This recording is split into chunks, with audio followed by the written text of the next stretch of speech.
नमस्कार दोस्तों। आज जैसा कि आप जानते हैं कि सीटेट का हमने स्टार्ट कर रखा है बैच। सीटेट पेपर 2 एसएसटी के लिए स्टार्ट कर रखा है। तो आज हम शिक्षण विधियां के बारे में पढ़ेंगे। कैसी शिक्षण विधियां हैं, methods of teaching social science. सामाजिक विज्ञान को पढ़ने के कौन कौन से मेथड हैं, कैसे पढ़ाया जा सकता है, एक शिक्षक के रूप में आपकी क्या भूमिका होगी, कैसे आप एक बच्चे को समझेंगे और समझाएंगे। तो उसके बारे में कुछ मेथड्स हैं, कुछ विधियां हैं, कुछ मेथड्स हैं, उसके बारे में चर्चा होगी और जो कि सीटेट के लिहाज से बहुत इंपॉर्टेंट है। तो बिना डिले किए हम आगे बढ़ते हैं।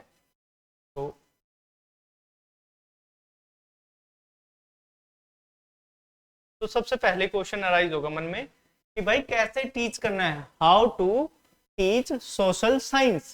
सामाजिक विज्ञान कैसे पढ़ाएं, सामाजिक विज्ञान कैसे पढ़ाएं, सामाजिक विज्ञान कैसे पढ़ाएं। हमें सामाजिक विज्ञान पढ़ाने के लिए कुछ टेक्निक्स आनी चाहिए, कैसे पढ़ाना चाहिए। तो सबसे पहले बहुत सारे इंपॉर्टेंट मेथड्स हैं, बहुत सारे मेथड्स तो बहुत हैं। मेथड्स, विधियां बहुत हैं।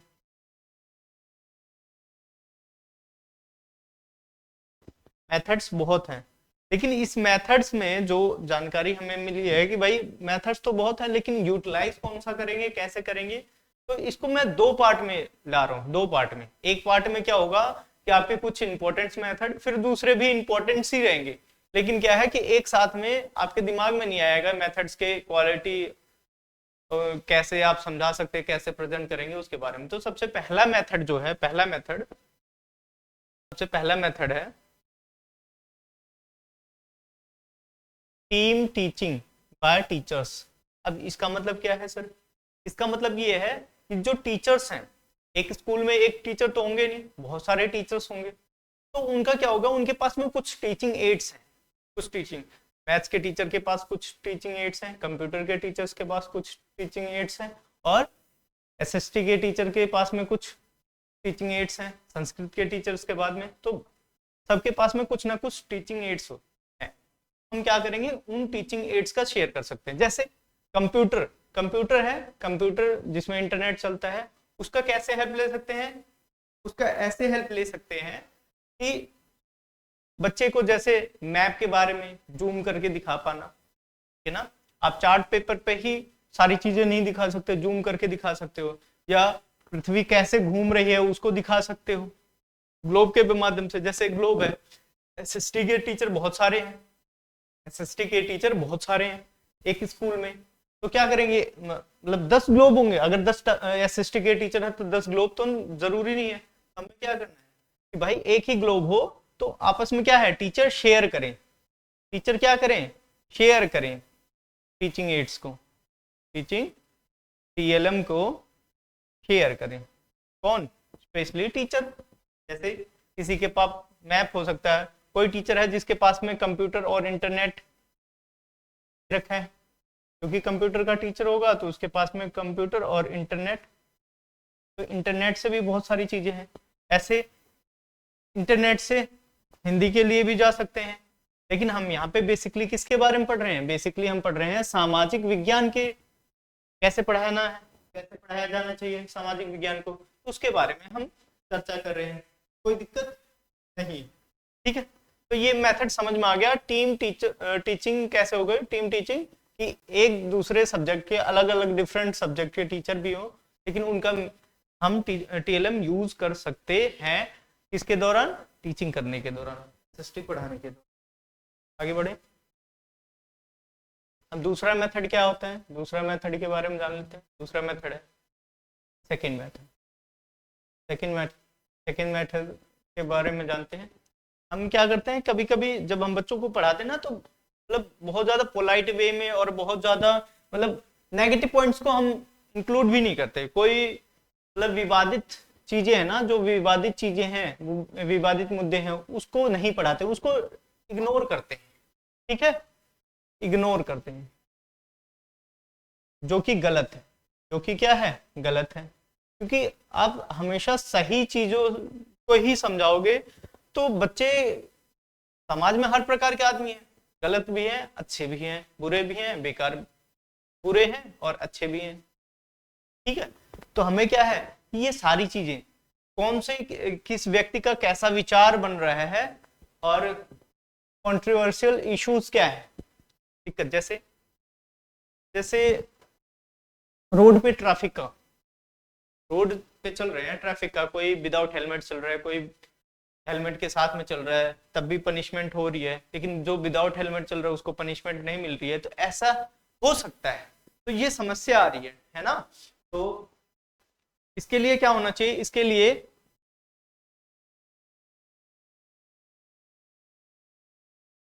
हमें क्या करना चाहिए, इसको डिस्कशन में लेना चाहिए, इसको इस पर चर्चा करना आवश्यक है, इस पे चर्चा करना क्या है, आवश्यक है। जैसे कंट्रोवर्शियल इश्यूज कुछ भी हो सकते हैं, विचार को लेके, व्यूज को लेके, अपने दिमाग को लेके, हर आदमी के अलग अलग व्यूज हैं, अलग अलग व्यूज हैं, अलग अलग धारणा है, अलग अलग धारणा है। उस धारणा को जब तक जानेंगे नहीं तब तक हम डाइवर्सिटी एक्सेप्ट ही नहीं कर सकते ना, है ना। हम तो सोचेंगे हमारी जैसी दुनिया है, लेकिन औरों की तरह भी दुनिया है, जैसे सोचते हैं हम अच्छे हैं या बुरे हैं, उसी हिसाब से सब कुछ अच्छा बुरा होता है, तो उस हिसाब से गलत है, उस हिसाब से क्या है, गलत है, ठीक है ना। तो ये बात हम ध्यान रखते हैं। अच्छा इधर थोड़ा सा कट रहे हैं, ठीक, तो आगे से ध्यान रखूंगा इसको। अब दूसरा क्या है, दूसरे पॉइंट्स पे क्या है, रिस्पेक्ट, मतलब अगर कंट्रोवर्शियल इशू पे बात हो रही है, कंट्रोवर्शियल इशू पढ़ा रहे हो, बात हो रही है, तो उस पे ध्यान रखना चाहिए कि हम उस टॉपिक पे, उस मुद्दे पे हर एक व्यक्ति या हर एक तथ्य पे हम क्या है, रिस्पेक्ट और उसकी डिग्निटी मेंटेन कर सकें, उसकी डिग्निटी क्या करें, मेंटेन कर सकें, और सम्मान, उसकी गरिमा बनाए रखें, ठीक है ना। ऐसा नहीं है कि कभी किसी टॉपिक पे हो रहा है, जैसे फिलिस्तीन है और हमास, फिलिस्तीन है सॉरी हमास तो गलत शब्द हो गया, फिलिस्तीन है और इजराइल, तो उस पर अगर डिबेट हो रहा है, तो ऐसा नहीं होना चाहिए कि किसी को क्या होना चाहिए, कंट्रोवर्शियल इशू है, किसी की रिस्पेक्ट और किसी की डिग्निटी को हार्म पहुंचे, मेंटेन करना है इतना। अगर कंट्रोवर्शियल इश्यूज को डिस्कस किया जा रहा है तो आपको क्या करना पड़ेगा, ये सारी चीजें ध्यान में रखनी पड़ेगी। बात समझ में आ रही है, आगे बढ़ते हैं भाई। तो भाई साहब आपसे एक हेल्प चाहिए, तो अगर आपको यहाँ तक वीडियो अच्छी लगी हो तो आप वीडियो लाइक कर सकते हो, कमेंट कर सकते हो, शेयर कर सकते हो और सब्सक्राइब कर सकते हो, ये हेल्प हो जाएगी हमारी। और सब्सक्राइब करने से पैसे तो लगते नहीं है, लेकिन एक मेरा मोटिवेशन बना रहेगा, बस बात ये। आगे बढ़ते हैं भाई। अगला जाते हैं, teaching bye discussion, teaching discussion से भी हो सकता है। अगर बच्चे आपस में डिस्कस कर रहे हैं, जैसे कोई मेथड है, कोई मेथड है अब, या कोई समस्या है, उस पर कह दे कि बच्चों इसमें क्या करोगे, आप होते तो क्या करते। अगर मैं एक स्टूडेंट से पूछूं कि भाई आपके घर के बाहर नाली बह रही है, तो आप क्या उसका समाधान निकालोगे, है ना। तो ये भी तो समस्या है, तो हम देखेंगे कि क्या है कि वो कैसे टैकल कर रहा है, वो सारी चीजें, वो सारी समस्याओं को कैसे देख रहा है और उसका समाधान कैसे निकालने की कोशिश कर। इससे क्या होगा, बच्चा क्या होगा, एक्टिव पार्टिसिपेशन करेगा विद पीयर्स के साथ में, मतलब ये जो है बच्चा नहीं, टीचर अगर मुद्दा करेगा तो पीयर्स भी क्या होंगे, एक्टिव पार्टिसिपेट करेंगे, ठीक है ना। उनकी भागीदारी अच्छे से होगी, बच्चों की सक्रिय भागीदारी होगी। कैसी भागीदारी होगी, सक्रिय भागीदारी होगी बच्चों की, ठीक है ना। जैसे यहाँ पे ये मुद्दा है, मतलब इसने अपने विचार रखे, इसने अपने विचार रखे, इसने अपने विचार रखे, ऐसे कई सारे विचार होके फिर कंक्लूजन तक जाता है मामला। अगर डिस्कशन हो रहा है तो कंक्लूजन तक भी जाएगा, और इससे ये पता चलेगा कि सेल्फ एस्टीम, मतलब आत्मसम्मान बढ़ेगा, क्योंकि उसकी बातें सुनी जा रही है, तो उसको ये लगेगा कि भाई मेरी भी वैल्यू है और मैं एक अच्छा सोच सकता हूं, अच्छा बता सकता हूं, ये सारी चीजें उसके दिमाग में रहेंगी एक बच्चे के। फिर उसके बाद एक चीज और एक्सेप्ट कर पाएगा, वो डिफरेंट व्यूज भी एक्सेप्ट कर पाएगा, क्योंकि देख किसी समस्या को देखने के कई सारे तरीके हो सकते हैं। जैसे एक ग्लास है, एक ग्लास ऑफ वाटर है, आप सबने देखा होगा, एक ग्लास ऑफ वाटर है, उस ग्लास ऑफ वाटर में देखने का तरीका। अब कह देंगे आधा भरा हुआ है और एक व्यक्ति देख सकता है आधा भरा हुआ है, दूसरा व्यक्ति क्या कहेगा, आधा खाली है, ठीक है ना, आधा खाली है। तो देखने का नजरिया, तो different type of point of view हो सकते हैं। आगे बढ़ते भाई। अब सबसे पहले यहाँ पे आ जाते हैं डिबेट्स पे। भाई डिबेट्स की तरह कैसे पढ़ा सकते हैं, डिबेट्स हैं, जो डिबेट्स हैं, डिबेट्स से भी टीचिंग हो सकती है, ठीक है ना। अच्छे स्कूल, मतलब हर स्कूल में डिबेट्स के लिए कंपटीशन होता है। अगर आप डिबेट्स करते हैं ना, तो उसके लिए प्रॉपर क्या है कि मेंटेन की जाती है, क्लासरूम के डेस्क वगैरह भी मेंटेन किए जाते हैं। एक साइड ये इस पक्ष वाले होंगे और दूसरे साइड ऐसे। तो इसमें क्या होता है, जब मैं 10th क्लास में था तो प्लास्टिक के यूज के ऊपर हमें बोलने के लिए दिया गया था और उसके विरोध में बोलने के लिए गर्ल्स को दिया गया था, बॉयज और गर्ल्स में ऐसा हुआ था डिबेट। तो हमने क्या करा था कि उसके पॉइंट्स, हम उसके पॉजिटिव पॉइंट्स बताते थे और दूसरा पक्ष क्या बताता था, नेगेटिव पॉइंट्स बताता था। ऐसे ही आप इसके बारे में बहस के थ्रू या डिबेट के थ्रू हम शिक्षण कर सकते हैं। इसके बारे में देखते हैं कैसे क्या है। एक्सप्रेस द व्यूज, इसमें क्या है, अपने पॉजिटिव पॉइंट्स में कितना सोच सकते हैं हम पॉजिटिव, कितना नेगेटिव सोच सकते हैं। अगर क्या हो रहा है, डिबेट हो रहा है, तो हम क्या करेंगे, कितना पॉजिटिव सोच सकते हैं और कितना नेगेटिव सोच सकते हैं, ये सारे पॉइंट्स, मतलब कितने तक का। तो जैसे हमें पॉजिटिव पक्ष रखने के लिए दिया गया और दूसरे को क्या है, नेगेटिव पक्ष रखने के लिए दिया गया, तो हमें पता चल जाएगा। तो विचार व्यक्त कर सकते हैं यहाँ से, ठीक है। और क्या कर सकते हैं, आर्गुमेंट दे सकते हैं, पॉजिटिव क्यों है, ठीक है, जस्टिफिकेशन, पॉजिटिव क्यों है, नेगेटिव क्यों है, तर्क दे सकते हैं, जस्ट, और फिर उसके बाद तर्क से हम उसके पॉजिटिव पॉइंट्स और नेगेटिव पॉइंट दोनों काउंट करवा सकते हैं, पॉजिटिव और नेगेटिव पॉइंट्स दोनों गिनवा सकते। बात समझ में आ रही। आगे आते हैं भाई, इसमें क्या है, नो हेट डिस्कशन होना चाहिए। ये ध्यान रखने वाली बात है, इंपॉर्टेंट बात है ये, कि भाई डिबेट तो हो लेकिन एक के विचार दूसरे को हेट ना पहुंचाएं, मतलब हेट ना लगे कि भाई ये तो ऐसे है, चीप है या कुछ ऐसा है। तो ये बहुत ज्यादा ध्यान रखने की जरूरत है, किसके, सोशल साइंस के टीचर को, सोशल साइंस के टीचर को ज्यादा ध्यान देने की जरूरत है। अगर इस मेथड का यूज कर रहा है तो बच्चों में ये डेवलप हो सके कि भाई वो हेट डिस्कशन ना करें, चीप डिस्कशन ना करें, ठीक है ना। बात आते हैं इस पे, we can get solution of issues. और इससे हम क्या पा सकते हैं, जब डिबेट होगा कि पॉजिटिव नेगेटिव पॉइंट्स दिए जा रहे हैं, मान लो पॉइंट्स दिए जा रहे हैं कि ये पॉजिटिव इतने पॉइंट्स है, नेगेटिव इतने पॉइंट्स है, पॉजिटिव इतने, इतने नेगेटिव, इतने पॉजिटिव। तो अल्टीमेट एक टाइम ऐसा आएगा कि हमें नेगेटिव ज्यादा दिखेगा या पॉजिटिव ज्यादा दिखेगा, तो उस तरफ क्या हो जाएगा, हमें डिसीजन लेने में हेल्प हो जाएगी।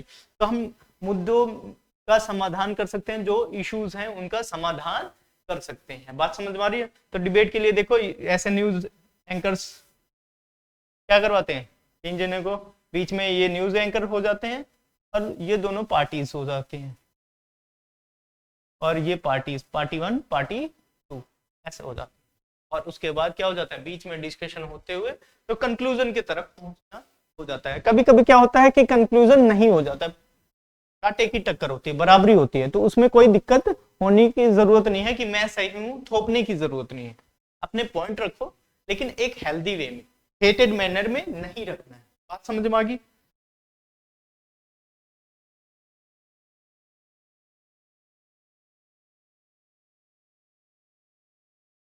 अब क्या है कि अब हमें ये देखना है कि डिस्कशन कैसा है, कि डॉक्यूमेंट्स, डिस्कशन से भी हमने देख लिया, डिबेट से भी देख लिया। अब डॉक्यूमेंट्री, डॉक्यूमेंट्री क्या होती है, एक तरीके से मूवी होती है, लेकिन वो मतलब दिखता है कि ऐसा था। जैसे अभी हम 1857 क्रांति, 1857 की क्रांति के बारे में बताएं।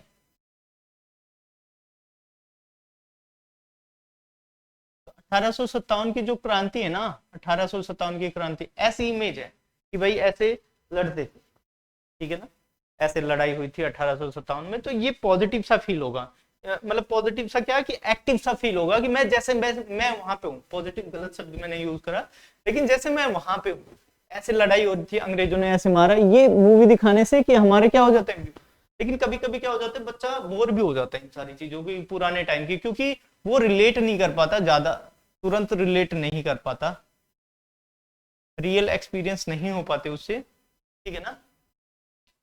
तो रिलेशन नहीं बना पाता इनके साथ में, क्या बनाता है, रिलेशन नहीं बना पाता कि भाई ये हमारे हैं। लेकिन यहाँ पे टीचर की क्या जिम्मेदारी होनी चाहिए कि आपको उस मुद्दे पे मूवी रोक रोक के टाइम टाइम पे पोज दे दे के आपको क्या करना है, उसको समझाना है। जैसे सम्राट अशोक के बारे में, सम्राट अशोक के बारे में मूवी दिखा सकते हैं कि ऐसे वहां पे जब लड़ाई हुई थी, एक बार नरसंहार हुआ था बहुत ज्यादा, तो उसके बारे में भी आप डॉक्यूमेंट्री के थ्रू आप समझा सकते हो। और बीच बीच में पोज देना जरूरी है, क्योंकि बच्चे क्या हो जाएंगे, बोर हो जाएंगे। तो अब इसके कुछ पॉइंट्स बता देता हूँ कि बाई डॉक्यूमेंट्री दिखाने से क्या होगा। सबसे पहले बच्चे को ये होगा कि ये कॉन्क्रीट एक्सपीरियंस लेगा, उसको लगेगा सामने हो रही है जो भी चीजें हो रही है, सामने सामने हो रही है।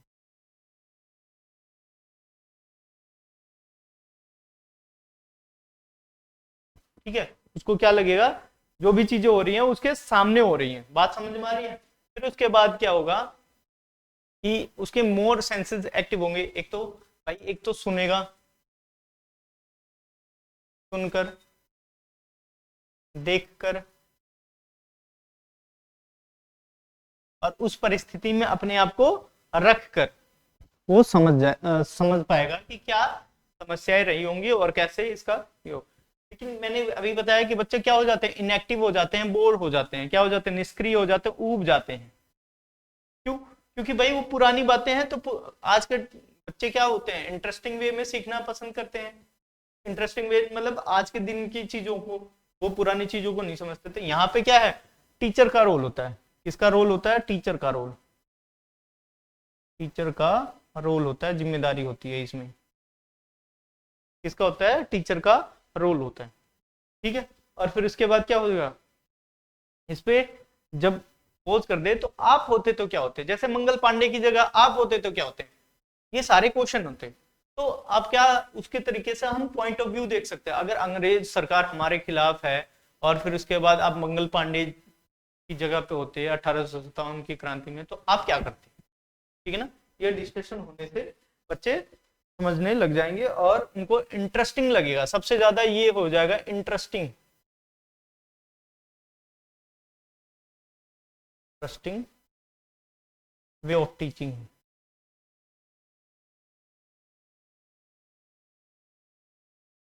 ठीक है, interesting way of teaching, interesting way of teaching. बात समझ में आ रही है।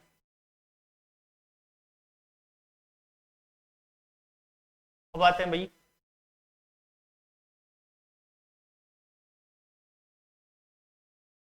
एक मिनट, हाँ, अब आ जाते हैं भाई। अब इसमें क्या कह रहा है, कह रहा है कि रोल प्ले। अब रोल प्ले करेगा और ड्रामा करेगा। जैसे मुझे याद है, मैं जब 5th क्लास में था तो मुझे एक एकांकी का हिस्सा बनाया गया था कि एक फादर बना था मैं, और उसमें एक सैनिक था, उसके पिताजी का रोल मैंने किया था। तो वहां पे जैसे मैं एक्टिव पार्टिसिपेंट था, तो मुझे सारे डायलॉग्स और सारी सिचुएशन याद हो जाती थी, कैसा बिहेव करना, वो सारी चीजें पता चल जाती थी। ठीक है ना। तो इसमें क्या होता है, डायरेक्ट एक्सपीरियंस होता है। कैसा होता है डायरेक्ट एक्सपीरियंस, अगर मैं एक एकांकी है, नाटक है, नाटक में मैं एक सैनिक का पिता बना था जिसकी नई नई शादी हुई थी, सैनिक का पिता बना था, नई नई शादी हुई थी। तो वहां पे क्या है, इमोशंस अपने आप आ जाते हैं और हमें तुरंत वो सिचुएशन ही हमें रियलिटी लगती है, और क्या है, प्रत्यक्ष अनुभव वहां पे मिलता है।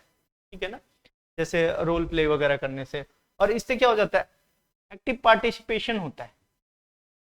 क्या होता है, एक्टिव पार्टिसिपेशन। कि अगर मैं एक सैनिक का पिता हूं, एक सैनिक है जो इंडियन आर्मी में है, उसको लड़ाई पे जाना है और उसकी शादी हुई है और अगले दिन जाना ही है, तो कैसा माहौल होगा, इस हिसाब से एक पिता अपने बच्चे के लिए विदाई देगा कि जाना है उसको, और लास्ट में उसकी मौत हो जाती है, तो इस हिसाब से क्या हो जाता है कि हम पार्टिसिपेशन कर सकते हैं कभी कभी। अब बस इतना ही एग्जाम्पल नहीं है, और भी एग्जाम्पल है, हम ये भी ले सकते हैं। कैसा ले सकते हैं इसमें, जैसे देखिए कभी कभी क्या होगा कि इसमें पार्लियामेंट है, जो संसद है, संसद में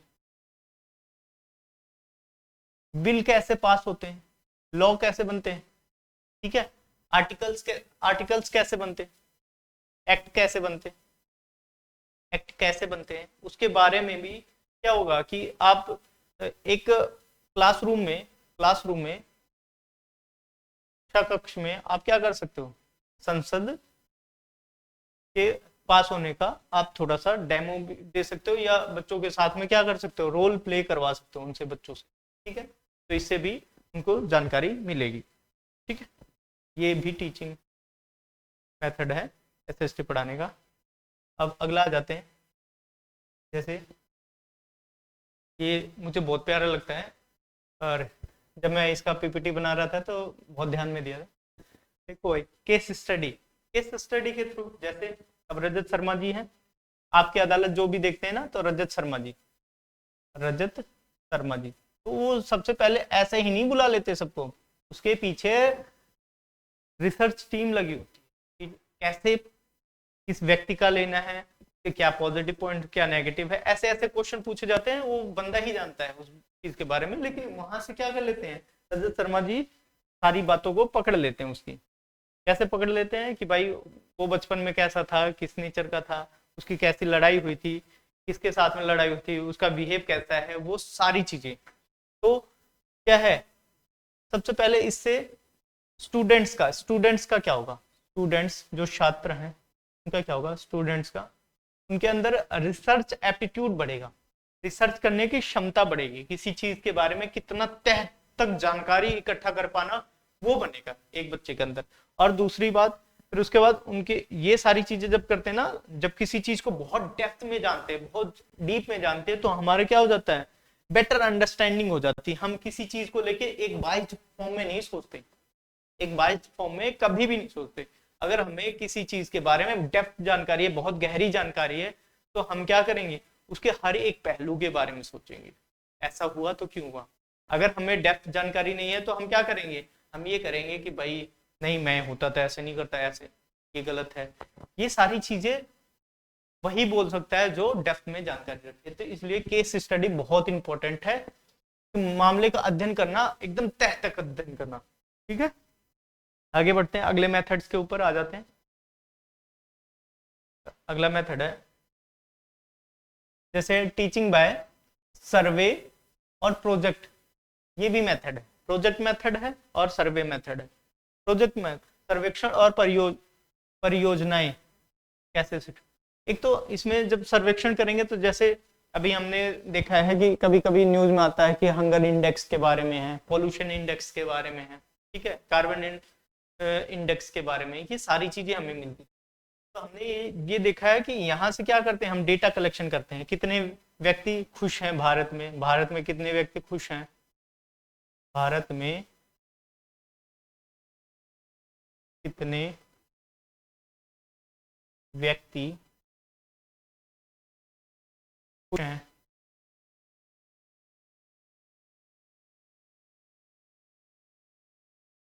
ये भी जानकारी मिलती है। डेटा कलेक्शन होता रहता है, जनगणना भी डेटा कलेक्शन का ही है। तो डेटा कलेक्शन से क्या हो जाता है कि हमें डेटा को संग्रह करना आ जाता है, फिर उसके बाद हम जब भी जनगणना होती है तो इन्फॉर्मेशन भी हमें मिलना शुरू हो जाता है। इन्फॉर्मेशन लेते हैं कि भाई कि आगे क्या प्लानिंग होगी, इन्फॉर्मेशन लेंगे कि कितने अर्बन एरियाज में रहते हैं, कितने ग्रामीण क्षेत्र में रहते हैं, ये सारी चीजें डेटा कलेक्शन करेंगे तो इससे इंफॉर्मेशन आ जाएगी।